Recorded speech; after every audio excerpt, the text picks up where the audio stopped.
హనుమ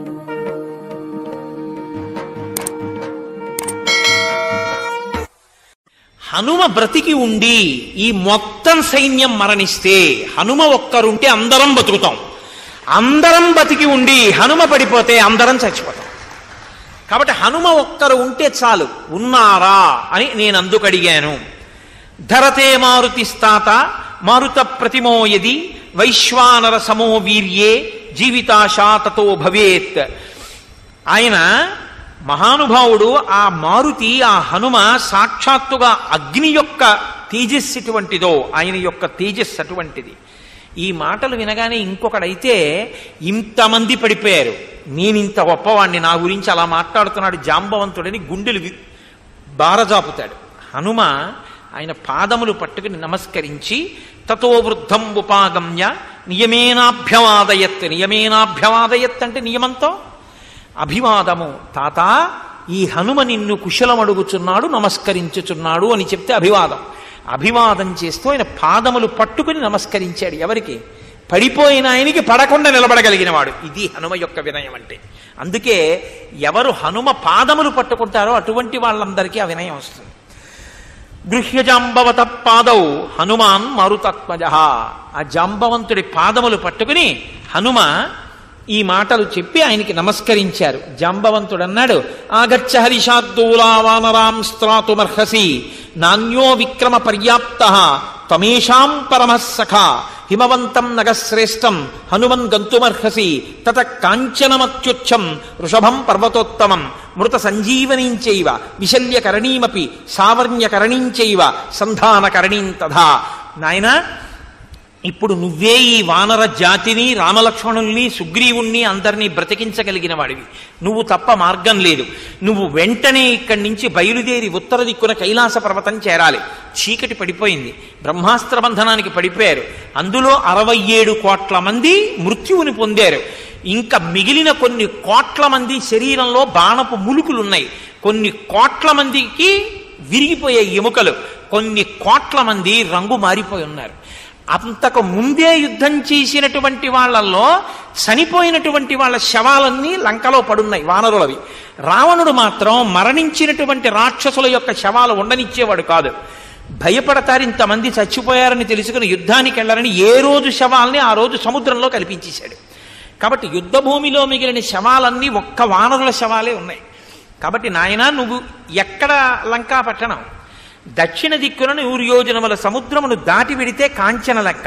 ఎక్కడ? కైలాస పర్వతం. ఉత్తర దిక్కున హిమాలయ పర్వతాలు దాటిపోయిన తర్వాత కైలాస పర్వతం. ఆ కైలాస పర్వతానికి, వృషభము అన్న పర్వతానికి మధ్యలో ఓషధీ పర్వతం. నువ్వు ఆ ఓషధీ పర్వతం దగ్గరికి వెళ్ళాలి. మృత సంజీవని, విశల్యకరణి, సావర్ణకరణి, సంధానకరణి అని 4 ఓషధులు. ఆ 4 ఓషధుల్ని ఆ పర్వతం మీద వెతికి పట్రావాలి. వాటి వాసన తగిలితే చనిపోయిన వాళ్ళు లేస్తారు. విశల్యకరణి, బాణపు ములుకులు లోపలుండిపోయిన వాళ్ళకి బాణపు ములుకులు ఊడిపడిపోయి స్వస్థత పొందుతారు. సంధానకరణి, ఎముకలు విరిగిపోయిన వాళ్ళ ఎముకలు అంటుకుంటాయి.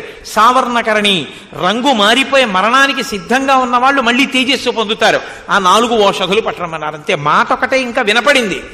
మహానుభావుడు ఎగిరి త్రికూటాచలం మీదకి వెళ్ళి అక్కడి నుంచి మలయపర్వతం మీదకి ఎగిరి, మలయపర్వతం మించి ఒక్కసారి ఆ పర్వత శిఖరములు కింద పడిపోయేటట్టుగా ఎగిరి ఆకాశ మార్గంలో వెళ్ళి కైలాస పర్వతం దగ్గరికి వెళ్ళిపోయారంతే.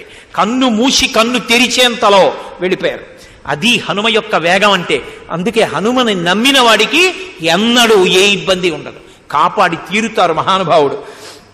ఆయన ఒక్కసారి వెళ్ళి ఆ కైలాస పర్వతం మీద సబ్రహ్మకోశం రజతాలయంచ శక్రాలయం రుద్రశర ప్రమోక్షం హయాననం బ్రహ్మశిరశ్చ దీప్తం దదర్శ వైవస్వత కింకరాంశ్చ వజ్రాలయం వైశ్రవణాలయంచ సూర్యప్రభం సూర్య నిబంధనంచ బ్రహ్మాసనం శంకర కార్ముకంచ దదర్శనాభించ వసుంధరాయా.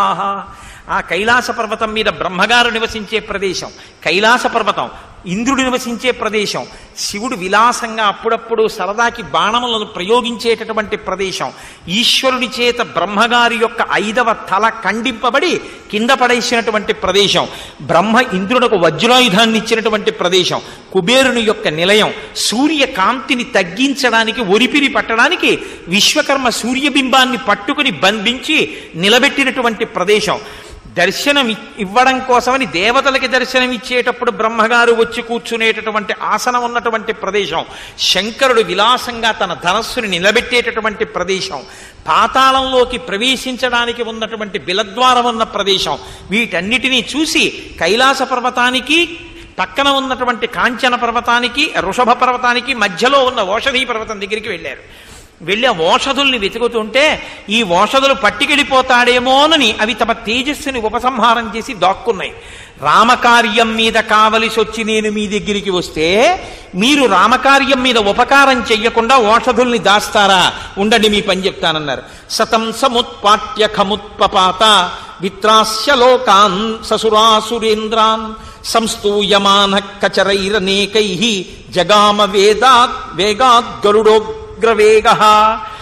ఆయన యక్షులు సిద్ధులు దేవతలు అందరూ ఆకాశం మీద నిలబడి స్తోత్రం చేస్తుండగా రామకార్యం మీద ఉపకారం చెయ్యని మీ బ్రతుకెందుకని ఆ పర్వత శిఖరాన్ని తన వేళ్లతో పెళ్లగించి చేత్తో పట్టుకుని అంతే వేగంతో జాంబవంతుడు ఎలా చెప్పాడో అలా మళ్ళీ కన్ను మూసి కన్ను తెరిచేటప్పటికి ఆకాశ మార్గంలో గరుత్మంతుడుస్తున్నాడా అన్నట్టుగా ఆ సంజీవని పర్వతాన్ని తీసుకొచ్చి ఆ ఓషధీ పర్వతాన్ని ఆ యుద్ధ భూమిలో దింపారు.